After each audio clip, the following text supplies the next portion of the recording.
Selamat malam semuanya. Perkenalkan, nama saya Romo George. Lengkapnya Georgius Paulus Perihartono. Saya dari Kongregasi Karmelite Sancti Elia atau CSE yang didirikan oleh Romo Yohanes Indra Kusuma CSE, yang rumah induknya atau biara pusatnya itu ada di Puncak, di Cikangere, Puncak, Jawa Barat. Saya sekarang lagi ditugaskan untuk belajar di Roma di Universitas Urbaniana. Saya ditabiskan tahun 2007, jadi sudah baru sekitar 15-16 tahun sebagai pastor. Dan saat ini saya di kota Atiliano. Atiliano itu satu kota kecil di luar provinsi Lazio, di provinsi Terni. Kami ini saat ini sedang di satu lokasi pedesaan yang indah, dan sekarang sudah memasuki musim panas, hampir memasuki musim panas. Musim semi sudah hampir berakhir.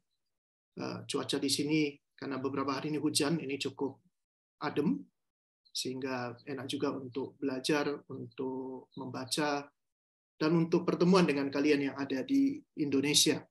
Mungkin juga ada di negara lain, saya tidak tahu. Saya senang bisa bertemu dengan kalian, satu komunitas yang punya nama yang sangat indah, Love Praying Family. Keluarga yang mencintai doa. Dan saya kira itu suatu hal yang, bukan saya kira, saya yakin itu suatu hal yang baik.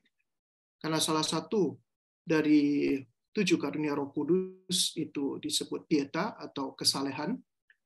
Kebaktian yang muncul karena dorongan Roh Kudus yang ada di dalam jiwa kita, yang membuat kita ingin selalu berbakti, suatu olah kesalehan untuk berdoa, untuk menjumpai Tuhan Yesus, menjumpai Allah Bapa, menjumpai Roh Kudus di dalam doa-doa kita. Tema kita pada kesempatan ini, saya memilih satu judul, Roh Kudus selalu di hati.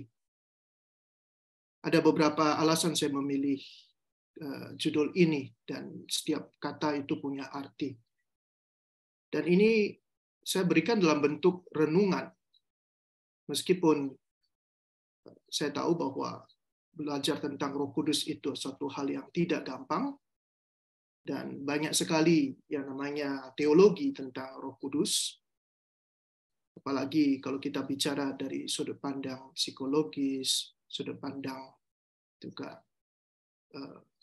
antropologis, itu akan sangat sulit dan tidak perlulah kita sampaikan di sini. Karena bagi kita, bagi iman kita, yang paling penting itu bukan apa yang ada, apa yang kita mengerti lewat budi, tetapi terutama apa yang kita hayati di dalam hidup kita. Buat apa kita belajar banyak-banyak, lalu tidak mengamalkan iman kita? Seperti kita tahu, para rasul atau murid-murid pertama Yesus, kebanyakan itu adalah orang-orang sederhana. Tetapi mereka itu bisa bahkan mengalahkan orang-orang terpelajar, kaum terkemuka, baik dalam hal agama maupun dalam hal politik, ekonomi. Mereka bisa mengalahkan orang-orang yang terpandang, terkemuka, terpelajar itu karena siapa? Justru karena Roh Kudus. Roh Kudus yang ada di dalam hati mereka. Sifat pengajaran pada malam hari ini adalah renungan, dan kita akan banyak mencoba untuk merefleksikan apakah memang kita mengenal siapa Roh Kudus itu. Tak kenal maka tak sayang. Dan dalam hal Roh Kudus itu lebih dari sekedar tak sayang. Tak kenal, tak sayang, tak melakukan. Karena kalau kita sungguh mencintai Tuhan, sungguh mengasihi Tuhan, kata Santo Yohanes dalam suratnya, kita harus melakukan apa yang Tuhan perintahkan. Mengasihi Dia. Percuma dan bohong kalau kita katakan kita mengasihi Tuhan, tetapi dalam kenyataannya kita membenci saudara kita. Itu salah satu tanda. Kalau kita mencintai Tuhan, kita mengatakan diri kita mencintai Tuhan, berdoa, mohon Roh Kudus, oh Roh Kudus ada dalam diri saya. Tetapi kenyataannya dalam hidup sehari-hari tidak ada cinta kasih. Atau mungkin kita kelihatan mencintai, mengasihi satu orang, dua orang, orang-orang yang memang mengasihi kita juga. Tetapi bagi yang menyakiti hati kita, lalu kita katakan, tidak ada maaf bagimu. Aku tidak mungkin mencintaimu. Aku tidak mungkin mengasihimu. Aku tidak mungkin mengampuni dia. Karena begitu, aduh sakit sekali hatiku ini. Nggak sanggup nih. Hatiku kalau lihat dia, dadaku sakit sekali. Mana mungkin aku mau mengampuni dia. Benci aku sama dia. Itu suatu tanda bahwa Roh Kudus itu tidak ada di hati kita. Siapakah Roh Kudus itu? Sedikit bagaimanapun kita mesti berangkat dari iman kita, ajaran iman kita. Kita, orang Katolik, percaya bahwa Allah kita itu adalah Allah yang terdiri dari 3 pribadi, tetapi pada hakikatnya dia adalah satu Allah. Satu Allah, tapi memiliki 3 pribadi. Masing-masing adalah Allah. Allah 100%, yaitu Allah Bapa, Allah Putra, dan Allah Roh Kudus. Ketiga-tiganya adalah Allah, namun mereka bukan 3 Allah, tetapi hanya satu Allah. Itu yang kita yakini. Bagaimana menjelaskannya kepada orang lain? Ya, ini sulit, gak bisa dijelaskan. Itu suatu kebenaran, dan kebenaran itu tidak harus bisa kita pelajari, tidak harus bisa kita pahami, tidak harus bisa kita jelaskan. Kebenaran itu melampaui apa ya, contohnya lah, kita sebagai manusia terbatas sekali. Kita tidak mengetahui skala kebenaran.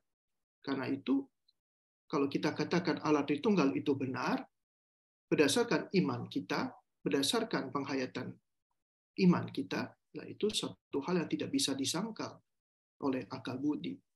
Itu adalah kebenaran, dan kebenaran itu tidak harus bisa dimengerti akal budi.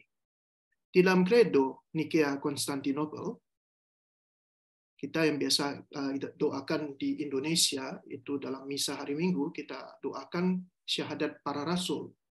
Sebenarnya ada satu lagi syahadat yang kita miliki, di puji syukur atau dimanapun, di buku doa itu ada yang namanya satu lagi syahadat, yang nilainya itu sama dengan syahadat para rasul.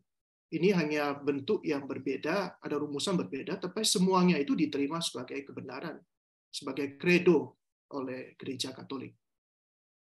Dalam salah satunya, kalau di syahadat para rasul kan, aku percayakan Roh Kudus saja, itu aja ya. Tidak dijelaskan lebih panjang lebar. Tapi dalam Credo Nikea Konstantinopel dikatakan, aku percayakan Roh Kudus. Siapa Roh Kudus itu? Roh Kudus adalah Tuhan yang menghidupkan. Jadi kita punya Tuhan yang memberikan kita, yang di dalam Dia kita bergerak, kita hidup, kita ada. Roh ini ada dalam setiap manusia. Roh yang menghidupkan, roh yang memberikan kehidupan, roh yang menggerakkan kita, roh yang membuat kita ada. Kalau sekiranya Roh Kudus itu bekerja, Roh Kudus itu tidak melanjutkan pekerjaannya, atau dia berhenti bekerja untuk kita, kita semua akan hilang, lenyap, begitu saja, tidak ada apa-apa lagi. Karena dialah yang menghidupkan kita, membuat kita ada, membuat kita bergerak. Ia berasal dari Bapa dan Putra. Bapa dan Putra. Ada rumusan lain, itu hanya Bapa saja. Ya, tetapi kita menerima rumusan yang lebih lengkap, yaitu ia berasal dari Bapa dan Putra. Meskipun mereka itu ada sejak awal, tidak dikatakan siapa yang ada duluan, Bapa duluan kah, Putra kah duluan, atau Roh Kudus. Tidak, mereka itu ada bersama sejak kekal sampai kekal. Itu bukan, ayat-ayat ini tidak mengatakan bahwa Roh Kudus itu ada setelah Bapa dan Putra. Mereka ada sejak awal bersama-sama. Yang serta Bapa dan Putra disembah dan dimuliakan. Ini penting juga bagi kita ya. Mungkin kadang-kadang kita harus lebih banyak membacakan atau mendaraskan Credo Nikea Konstantinopel lebih panjang ini. Disembah dan dimuliakan. Kita menyembah Bapa, menyembah Putra, dan sekaligus menyembah Sang Roh Kudus sendiri. Jadi kita mesti tidak ada alasan bagi kita untuk tidak menyembah Yesus. Ada juga tidak ada alasan bagi kita juga untuk tidak menyembah Roh Kudus. Karena belakangan ini agak sedikit ada beberapa kelompok yang agak melenceng, dan ya khususnya itu di dalam penghormatan terhadap sakramen Maha Kudus. Karena mereka mengira bahwa Yesus itu bukan Allah. Apalagi kalau dalam gereja Katolik itu dikatakan bahwa Yesus itu ada dalam sakramen Maha Kudus. Bagi kita orang Katolik, Yesus 100% itu hadir di dalam Ekaristi, di dalam sakramen Maha Kudus. Sehingga di dalam adorasi, kita wajib kalau Tuhan Yesus hadir dalam hosti Maha Kudus, sakramen Maha Kudus, ya harus disembah dan dimuliakan. Di dalam tabernakel itu ada hosti kudus, ya, roti yang telah berubah menjadi tubuh Kristus. Ya, kita menyembah dan memuliakan hosti kudus itu, sakramen Maha Kudus itu. Dan agak jarang kita menyembah Roh Kudus, ya. Ada sedikit ini doa kita lebih banyak kita berdoa kepada Bapa, kepada Putra. Jangan katakan berdoa kepada Bunda Maria, ini sedikit intermezzo, karena kadang-kadang orang itu tercetus, meskipun mungkin mereka tidak paham sepenuhnya, tetapi sering itu orang Katolik berkata, mari kita berdoa kepada Bunda Maria. Tidak, jangan ya. Kita meminta pertolongan. Seperti Anda minta tolong kepada pastor, tolong doakan saya. Nah itu, permohonan kita kepada Bunda Maria hanya sebatas permohonan untuk dibantu. Jadi Bunda Maria juga disebut Bunda Penolong Abadi. Jadi kita meminta Bunda Maria untuk membantu kita mendoakan kita. Tapi yang disembah itu adalah Bapa, Putra, dan Roh Kudus. Ia bersabda dengan perantaraan para nabi. Jadi Roh Kudus itulah yang menggerakkan para nabi untuk bernubuat, untuk mewartakan secara khusus bahwa Yesus akan datang. Satu gelar khusus Roh Kudus adalah Parakletos. Di dalam Yohanes 14 ayat 16 dan 17, Yesus berkata, aku akan minta kepada Bapa dan Ia akan memberikan kepadamu seorang penolong. Diterjemahkan penolong oleh LAI. Saya tidak tahu yang terjemahan baru 2 itu apa. Saya belum mendapatkan kopinya. Supaya Ia menyertai kamu selama-lamanya, yaitu roh kebenaran. Dunia tidak dapat menerima Dia, sebab dunia tidak melihat Dia dan tidak mengenal Dia. Tetapi kamu mengenal Dia, sebab Ia menyertai kamu dan akan diam di dalam kamu. Ini terjemahan baru yang lama ya. Terjemahan baru yang lama. Maksudnya sekarang kitab suci kita ada terjemahan baru 2 ya. Yang sekarang. Terjemahan baru 1 itu terjemahannya adalah penolong yang lain.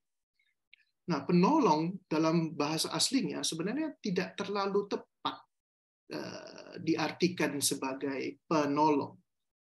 Itu sebenarnya ada sedikit lost in translation, ya, sedikit kehilangan arti sebenarnya dari parakletos, karena dalam bahasa Yunani-nya itu parakletos. Parakletos ini merupakan bahasa Yunani yang terdiri dari kata para atau dekat. Ya, dekat di samping, dekat sekali ya, dekat, dan kalein, kaleo itu artinya memanggil, to call.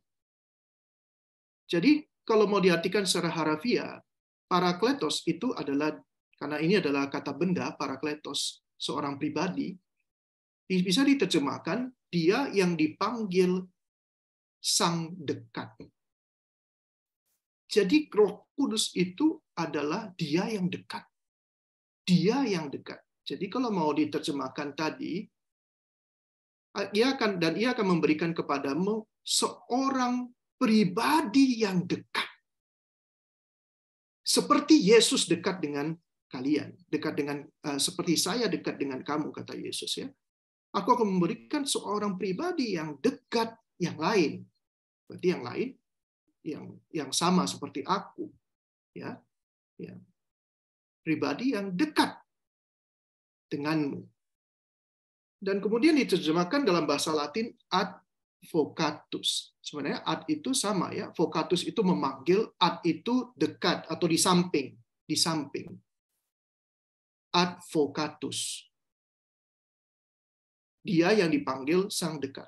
Tapi kalau dalam bahasa Latin, advocatus itu sekarang kebanyakan dipakai di dalam dunia hukum, advokat atau pembela. Sehingga kadang-kadang ada orang juga yang menerjemahkan Roh Kudus ini sebagai pembela. Nah, dari disitulah mungkin ya lost in translation itu. Sehingga dalam kitab suci kita, Roh Kudus atau Parakletos itu diterjemahkan sebagai penolong. Itu mungkin lost in translation-nya di situ. Tetapi baik kita tahu malam ini bahwa Parakletos, Roh Kudus itu adalah Dia yang dekat, yang tampil menggantikan Yesus. Yesus yang sudah naik ke surga. Yesus yang sebelumnya dekat dengan para rasul dan gereja, sekarang diganti oleh pribadi yang lain yang sama dekatnya dengan Yesus, dengan para murid yang lain.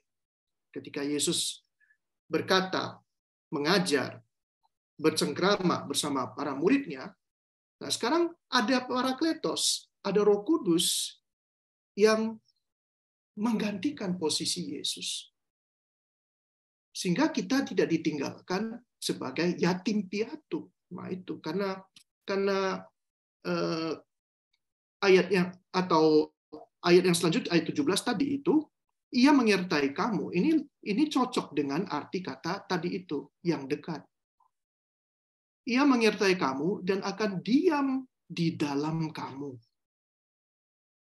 Jadi kita tidak usah khawatir bahwa Yesus telah naik ke surga. Tidak, karena Yesus bersama dengan Roh Kudus, karena mereka adalah Allah Tritunggal, di mana Roh Kudus hadir, Yesus dan Bapa hadir sekaligus dengan sepenuhnya.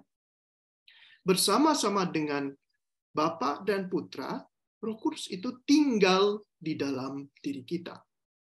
Menjadi pembela kita, menjadi penolong kita. Kadang-kadang juga disebut penghibur kita. Ya, tapi artinya lebih sebenarnya Parakletos itu punya arti yang lebih intim. Tidak hanya sekedar penolong, penghibur, tapi dia adalah yang dekat dengan kita, yang tinggal di dalam kita. Selalu di hati kita.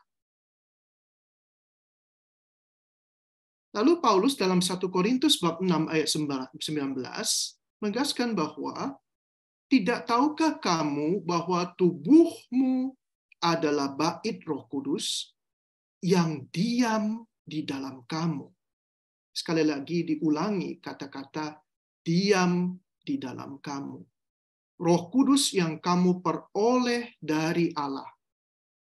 Dan bahwa kamu bukan milik kamu sendiri. Roh Kudus menjadikan kita juga milik Tuhan, anak-anak Tuhan. Rahmat pembaptisan salah satunya itu adalah menjadikan kita anak-anak Allah karena Roh Kudus, ya. Roh Kudus yang membuat kita menjadi anak-anak angkat Tuhan, diadopsi oleh Tuhan. Roh yang sama dengan roh yang ada di dalam diri Yesus sekarang ada juga di dalam diri kita. Baik, kita lihat sekarang secara khusus kata tubuh, tubuhmu. Dalam bahasa Yunani itu dua kata, tubuh, kamu. Ya. Dan tubuh kata yang dipakai di dalam teks aslinya itu adalah soma. Soma itu memang artinya adalah tubuh kita, tubuh. Ini mau mengatakan bahwa kehadiran Roh Kudus di dalam diri kita, saya menggunakan kata hati. Karena Roh Kudus itu sifatnya adalah rohani, namun dia itu tinggal dalam tubuh fisik kita. Dalam bahasa Indonesia kita punya kata yang sangat bagus, yaitu hati. Kata hati itu dalam bahasa Inggris itu bisa diterjemahkan dengan kata heart, ya. Heart itu sebenarnya dalam bahasa Inggris itu jantung. Tapi bagi kita itu hati. Karena mungkin orang Indonesia itu lebih melihat diri kita, yang mewakili diri kita itu adalah hati. Dan hati itu letaknya lebih di tengah, lebih di pusat tubuh kita. Sehingga hati itu sebenarnya melambangkan seluruh diri kita. Dia adalah pusat diri kita. Atau inti sari siapa saya ini, jati diri saya. Kalau dalam bahasa Inggris, heart itu kan jantung ya. Bagi orang Inggris atau orang Amerika atau semua yang menggunakan bahasa Inggris mungkin punya arti lain sebenarnya, punya konotasi lain. Heart itu artinya yang memompahkan darah, yang memberikan hidup. Tanpa dia kita nggak bisa hidup. Tetapi hati bagi orang Indonesia itu punya arti apa? Mewakili diri kita. Inilah jati diri kita yang sesungguhnya. Dan itu cocok. Karena dalam bahasa Ibrani itu yang lebih dekat dengan bahasa Indonesia. Ingat, bahasa Ibrani, bahasa Indonesia kita sama-sama bahasa Asia, bahasa Timur.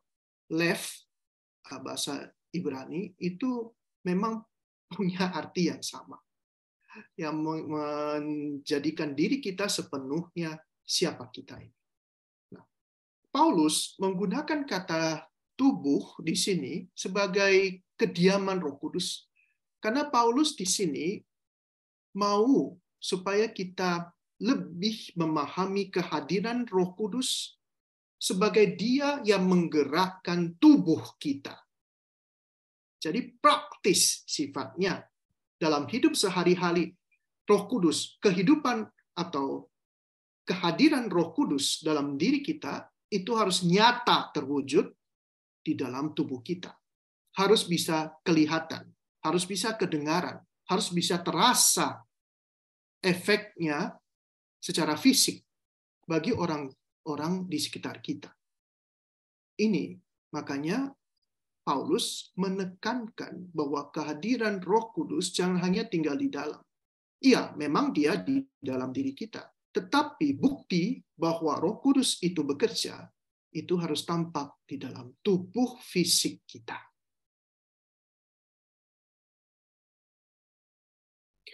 Saya di sini, karena sifatnya renungan, saya akan memberikan beberapa contoh, ya, contoh atau bukti bahwa Roh Kudus itu sungguh hadir di dalam hati.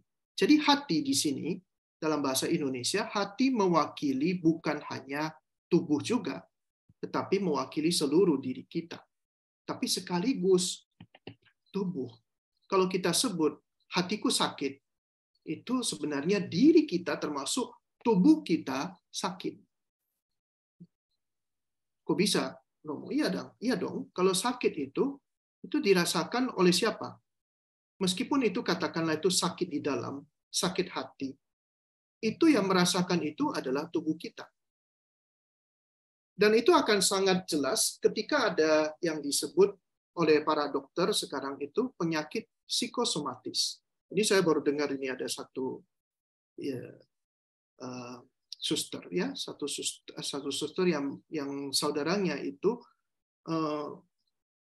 dia menderita penyakit kulit, muncul banyak sekali bintik-bintik hitam, bahkan kadang-kadang itu lecet dan keluar airnya, cairannya, seperti penyakit kulit yang mengerikan, kulitnya melepuh dan sebagainya. Tetapi ketika dicek ke semua dokter itu dinyatakan tidak ada tuh sakitnya. Tidak tahu, dokter tidak bisa menemukan apa yang menjadi penyebab sakitnya. Ada yang mengatakan alergi, ada yang mengatakan autoimun, tapi ketika semua pengobatan dicoba itu tidak berhasil. Lalu terakhir saudari dari suster ini kemudian konseling dengan seorang pastor, dan pastor itu mengatakan dia mengajak dia, rupanya dia punya sakit hati luar biasa pada suaminya. Pastor itu mengajak dia untuk sungguh-sungguh mengampuni atau melepaskan pikiran buruknya terhadap suaminya, mengampuni suaminya. Dan setelah dia mengampuni dan betul-betul berdamai dengan dirinya sendiri dan suaminya, akhirnya penyakit itu dengan sendirinya hilang. Nah, itu disebut penyakit psikosomatis. Bahwa apa yang dialami oleh hati yang sakit, hati yang menderita, itu bisa juga muncul ke permukaan dalam bentuk penyakit fisik. Ada beberapa tanda bahwa kita memang memiliki Roh Kudus dalam hati. Pertama, orang yang memiliki Roh Kudus di dalam hatinya akan mengasihi Kristus yang hadir dalam gereja dan dunia. Belakangan ini saya agak capek dan juga agak prihatin karena di antara orang Katolik rupanya terpengaruh oleh dunia, terpengaruh oleh berita-berita karena kita memegang HP. HP itu suatu bentuk kelekatan yang luar biasa. Kalau tadi itu Roh Kudus itu sebenarnya dia adalah yang dekat. Kedekatan itu masih memiliki jarak. Tetapi HP kita sekarang itu sudah tidak berjarak dengan kita, nempel dengan kita, dibawa kemana-mana. Dan itu mempengaruhi, menjauhkan kita dari Roh Kudus. Ingat, Roh Kudus itu dekat. Tetapi yang namanya dekat itu masih ada jarak. Ketika yang dekat itu kemudian tidak disapa, dan kita berpaling kepada yang lain, bahkan melekat kepada yang lain, otomatis kedekatan itu akan hilang.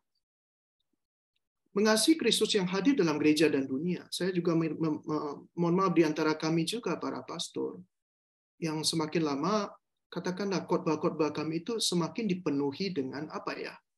Dipenuhi dengan keluhan, dipenuhi dengan gambaran dunia yang buruk.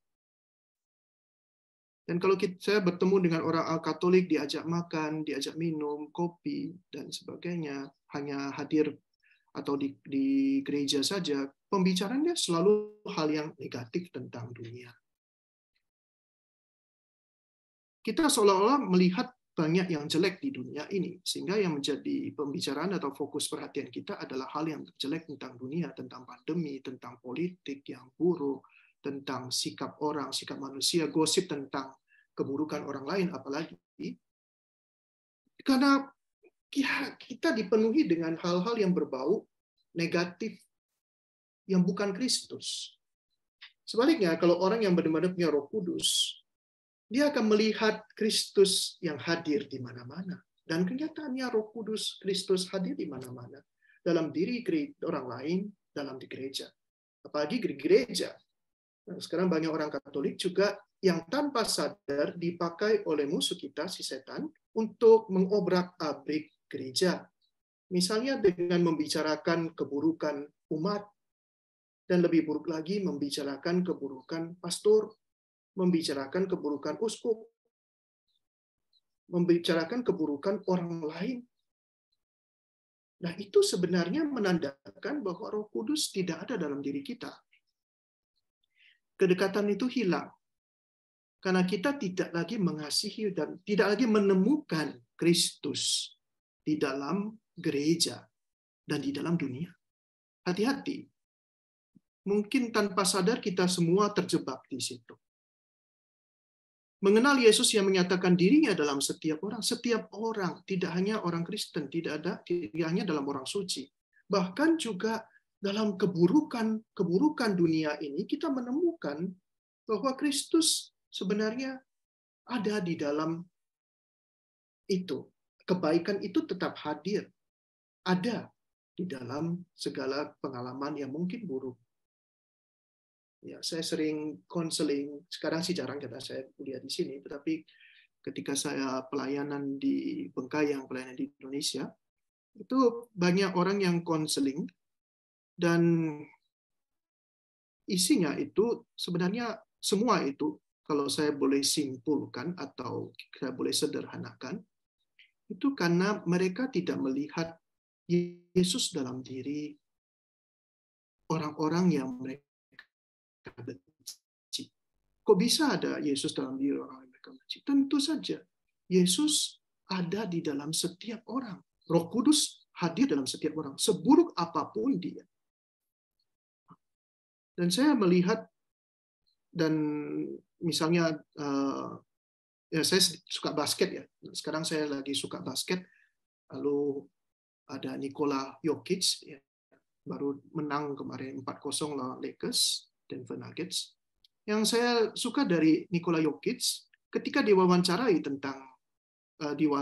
ditanya tentang siapapun, biasalah ya, itu wartawan atau itu teleporter itu kan mereka itu sengaja mancing-mancing, selalu mancing-mancing. Ditanya bagaimana pendapatmu tentang lawanmu misalnya sebelum pertandingan. Dia sebut siapa. Bagaimana pendapatmu dengan dia? Oh, dia selalu mengatakan hal yang baik dan dia benar. Dia mengatakan hal yang baik tentang diri, bahkan lawan musuh bebuyutannya. Yang bahkan misalnya ada orang-orang yang berkata negatif tentang dia. Ada komentator-komentator yang negatif sekali tentang dia. Tapi dia tidak pernah membalas dengan menjawab yang menyajikan hal yang buruk dari orang-orang tersebut. Selalu yang baik. Dan itu yang saya sukai dari Nikola Jokic. Dan itu saya kira harus kita teladani juga. Bahwa kita selalu melihat yang baik dalam diri orang lain. Bukan berarti lalu kita naif ya. Nikola Jokic selalu bukan berarti dia tidak menyadari ada kelemahan orang lain, sehingga kalau dia tidak tahu kelemahan dalam permainan lawannya, tentu dia tidak bisa menang. Dia harus tahu juga kelemahan mereka. Tapi lebih daripada kelemahan orang lain, keburukan orang lain, kita mesti melihat kebaikannya. Ini bagi saya dari Medan, saya orang Medan, Cina Medan, asli lahir dan besar di Medan. Dari kecil pun, dan saya punya pengalaman ya, dari kecil pun saya punya pengalaman bagaimana ditipu orang dan juga menipu orang. Kalau ditanya, mungkin saya cukup mahir lah. Bukan bawaan, tapi mungkin karena juga pengalaman. Cukup mahir melihat atau mengkritisi karakter orang. Nah ini. Tapi masalahnya bagi orang yang seperti saya ini, orang-orang Medan pada umumnya, atau mereka yang pada umumnya mengalami pengalaman buruk, belajar dari pengalaman buruk, mengalami hal buruk dalam diri manusia, itu cenderung lebih sulit untuk ini. Tetapi tidak masalah, karena kita punya Roh Kudus. Dan dengan Roh Kudus, seperti yang pengalaman saya juga, ini saya berusaha berjuang. Perjuangan saya sangat berat untuk tidak mengadili orang. Tidak mengejudge orang karena karakter mereka yang kurang. Dan salah satu yang saya lakukan itu adalah menghargai setiap perbuatan baik yang dilakukan oleh saudara saya. Jadi saya coba untuk melihat dan belajar, melatih diri untuk melihat kebaikan saudara saya melalui apa yang baik yang dilakukan oleh dia. Tapi kebanyakan orang yang tidak dari Roh Kudus, mudah-mudahan kalian tidak kelihatan kalian semua suci-suci semuanya, dipenuhi Roh Kudus. Amin. Semoga demikian. Tetapi ada juga yang melakukan sebaliknya. Misalnya ada orang-orang yang ketika misalnya saudaranya dipuji orang lain. Misalnya, saudaramu itu baik, saudaramu itu cantik, saudaramu itu pintar sekali bernyanyi. Tapi yang muncul dalam diri kita ketika mendengar pujian terhadap orang lain itu, hati kita kok merasa, kok begitu sih? Lalu kita balas, oh ya memang dia begitu, dia baik, dia rajin ke gereja, dia itu juga rajin membantu di rumah. Tapi, selalu itu muncul tapinya, malah ditekankan lagi. Tapi, cuman, lalulah litani keburukan itu. Dia memang baik, tapi kalau ada maunya. Seperti itu. Hati-hati, itu kebalikan daripada dorongan Roh Kudus. Kalau dorongan Roh Kudus, kalau ada orang yang berkata-kata jelek tentang seseorang, enggak gitu loh, dia itu sabar loh sebenarnya. Dan kita justru ada yang berkata buruk, kita justru enggak gitu. Saya justru melihat dia itu sabar, dia itu pemurah, dia itu suka bantu orang. Nah itu.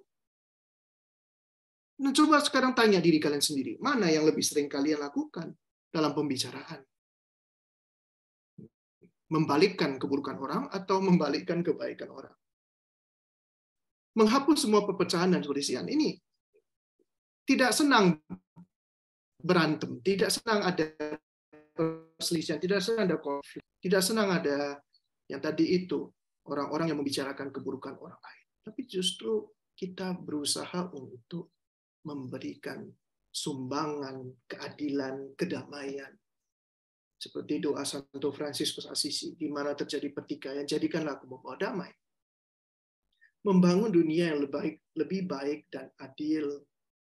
Ini juga secara fisik, jangan lupa ya, secara fisik kita ini jangan terjebak di dalam kita beragama Katolik itu rohani, agama itu soal rohani. Tidak, dalam tubuhmu Roh Kudus itu bukan soal tinggal di dalam kamu dengan bisikan Roh Kudus. Enggak, bisikan Roh Kudus itu dalam bentuk niat, usaha, perjuangan untuk membuat diri kita lebih baik dan dunia kita lebih baik, lebih adil. Mulai juga dari diri kita sendiri. Bagaimana sikap kita kepada anak buah kita, anak-anak kita. Mendamaikan dan menyembuhkan semua yang terluka oleh dosa. Ini dia. Tugas untuk mempertobatkan orang itu bukan hanya tugas para pastor. Para pastor itu kadang-kadang hanya jago berkhotbah saja. Tapi soal pendekatan pribadi, itu juga ya, jangan sampai pastor-pastor itu terpaksa melakukan pendekatan pribadi, terlalu pribadi. Banyak pastor yang jatuh justru karena terlalu dekat sama umat. Kalau kalian menyalahkan pastor, coba lihat dulu diri kalian sendiri. Jangan-jangan kalian yang menyebabkan pastor itu jatuh. Karena seharusnya tugas kalian diserahkan pula kepada para pastor. Ingat, para pastor itu dikhususkan untuk pelayanan kepada Tuhan. Harus dekat kepada umat, iya. Tetapi jangan sampai terlalu pribadi. Ada hal-hal tertentu, itu memang tugas kalian kepada anak kalian. Mengapa kok diserahkan kepada pastor? Pembinaan imannya, itu tugas kalian. Ketika anak salah, ketika anak itu punya masalah, yang pertama kali harus menolong mereka, membantu mereka sembuh dari luka mereka, membantu mereka keluar dari keterpurukan dosa mereka, adalah kalian, orang tua. Adalah kalian, para suami, kepada para istri. Adalah kalian, para istri, kepada para suami. Bukan lalu lapor ke pastor, mengeluh ke pastor, menangis di hadapan pastor, meminta supaya pastor menegur, ada menegur suaminya atau menegur istrinya. Wah, silakan kalau pastornya menegur istrinya lalu kemudian mereka semakin dekat di situ karena sang istri merasa diperhatikan. Ini saya coba memberikan cara pandang yang agak sedikit nyeleneh, tapi ini kenyataan yang ada di lapangan. Menyambut perbedaan luar dalam masyarakat. Benar ini, bahwa kita ini, terutama di Indonesia, mungkin itu tidak terlalu sulit, karena kita minoritas di sana. Tetapi kadang-kadang kalau kita sudah berubah menjadi mayoritas, ini agak riskan, menjadi satu godaan besar bagi kita untuk mengucilkan orang-orang yang berbeda dengan kita. Tapi bisa juga terjadi, ya, misalnya di dalam suatu perusahaan itu kebanyakan terdiri dari satu suku saja, lalu ada muncul suku lain. Karena dia berbeda, lalu dia dikucilkan. Ya, itu banyaklah, tapi saya tidak mau terlalu banyak di sini. Kalian sendirilah yang lebih ahli dalam hal ini. Lalu, menghindari menyakiti orang lain dengan penilaian tergesa-gesa. Tadi saya sudah jelaskan cukup panjang lebar soal ini. Jangan terlalu mengejar orang, melihat buruknya orang, tapi pertama-tama temukan dulu yang baik dari dalam dirinya.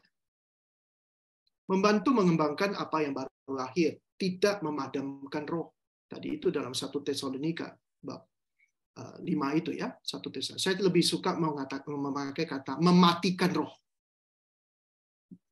Karena di Indonesia itu ada peribahasa, itu kata-katamu bisa membunuh orang. kata-kata yang tajam lebih mematikan daripada daripada pisau atau pedang. Kata-kata itu membunuh. Itu benar itu. Ketika anak misalnya, saya cukup sering konseling dengan anak-anak yang terluka karena dulu saya sempat di asrama. Saya melayani asrama di Bengkayang itu sekitar 4 tahun lebih ya. Berapa tahun ya? 2006. Ya, sekitar 5 tahun lah saya di asrama. Mendampingi anak-anak mahasiswa yang tinggal di asrama. Dan banyak sekali dari mereka yang menjadi lumpuh rohnya, bahkan hampir mati. Syukur belum mati, kalau mati itulah makanya mereka banyak yang bunuh diri.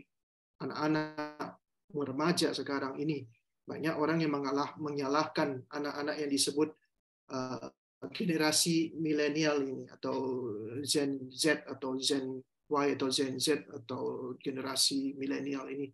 Katanya kurang tahan banting, sedikit saja susah itu mereka sudah menyerah. Tapi sebenarnya kalau analisis saya, kalau dari refleksi saya, ini karena luka batin bapak mamanya. Anak-anak itu kan produk dari bapak mamanya.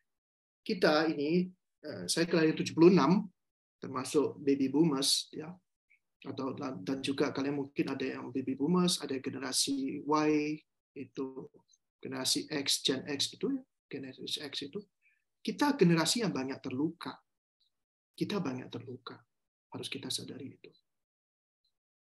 Karena kita terluka, pada gilirannya kita akhirnya melukai anak-anak kita juga dengan cara yang berbeda.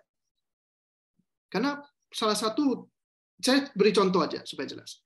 Salah satu karakter dari Gen X atau baby boomers atau Gen X itu adalah suka membanding-bandingkan. Oh, dulu kami begini, dulu kami begini, dulu kami begini. Nah, tanpa sadar kata-kata dulu kami begini itu akhirnya apa? Mematikan roh anak-anak kita. Kita karena terlalu membandingkan diri mereka dengan kita, yang sebenarnya mereka itu punya jalan yang berbeda sebenarnya dari kita. Tapi karena terus diulang-ulangi, mereka akhirnya terfiksasi dengan diri kita. Karena mereka mendengar terus ya, sehingga mereka itu merasa, ya saya harus seperti mereka. Saya harus seperti papa mama saya harus seperti paman saya harus seperti nenek saya. Mereka itu berjuang, mereka itu baik. Nah, ketika mereka yang belum saatnya mengalami itu perjuangan, lalu sudah mulai membandingkan diri kita yang sudah lama berjuang dan berhasil, mereka akhirnya mati rohnya. Aduh, saya kok gak bisa seperti dia ya?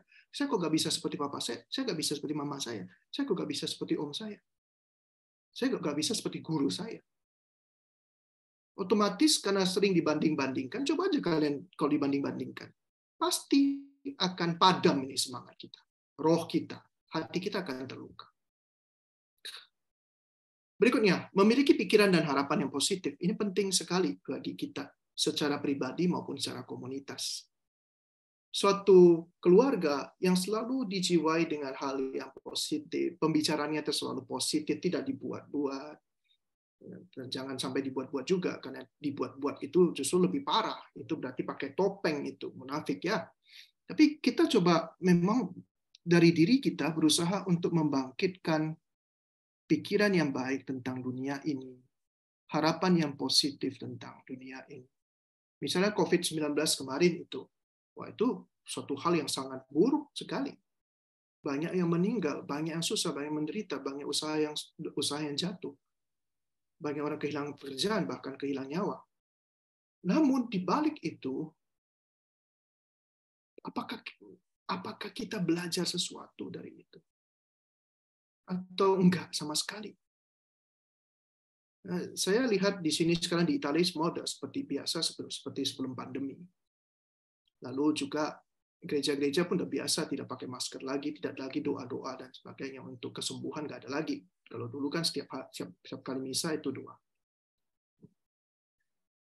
Namun dan ini saya dari suatu pandemi pun sudah cukup sering saya bayangkan, imajinasikan, prediksikan bahwa setelah pandemi ini kemungkinan seperti 10 orang yang sakit kusta itu hanya akan ada satu yang kembali menjadi positif.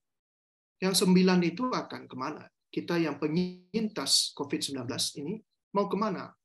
Apakah jadi 9 orang yang jauh dari Kristus, balik lagi, atau satu yang kembali untuk bersyukur dan belajar tentang hal yang positif dari COVID-19 ini? Nah, ingat, Yesus juga dalam peristiwa ini. Tapi kita mesti menemukan hal yang positif. Nah, ini komunitas Love Praying ini, cobalah apakah adakan mungkin satu kali kesempatan doa bersama, ucapan syukur. Memang banyak meninggal juga. Kita juga harus, bukan karena kita bersyukur karena banyak meninggal. Enggak, tidak. Tetapi karena dari COVID ini kita belajar sesuatu yang baik. Coba kita renungkan apa yang baik dari kejadian COVID-19 ini. Atau setidak-tidaknya kita bersyukur karena pandemi ini telah berakhir dan kita dan yang kita berhasil melewati inilah, sudah selesailah barang ini. Itu sudah selesai barang ini. Nah, perlu kita bersyukur untuk itu. Setia merayakan misteri kematian dan bangkitnya Kristus, rajin berdoa. Ingat, Roh Kudus itu tidak jauh. Dia itu hanya sejauh doa. Tetapi dekat sekalipun tetap ada jarak. Dan kadang-kadang jarak itu udah seperti jurang yang tak terseberangi. Hidup sesuai janji pembaptisan. Janji pembaptisan kita adalah menjauhi setan dan segala pengaruh buruknya.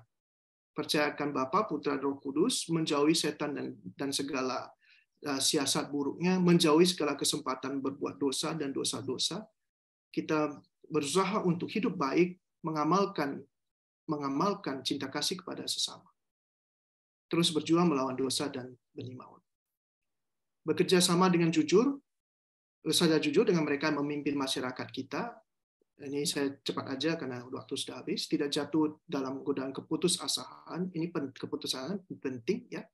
Karena kita selalu bersikap syukur, dipenuhi dengan rasa syukur dalam diri kita, tidak terlalu banyak menuntut hal ini dan hal itu, dan mencintai semua hal indah sebagai lambang kehadiran Allah. Mencintai hal yang indah ini bukan karena hawa nafsu, tetapi karena kita tahu bahwa Allah hadir di situ. Baik, sekian presentasi dari saya. Saya kembalikan Ibu Sonia sebagai moderator kita. Iya, terima kasih Romo Gregorius.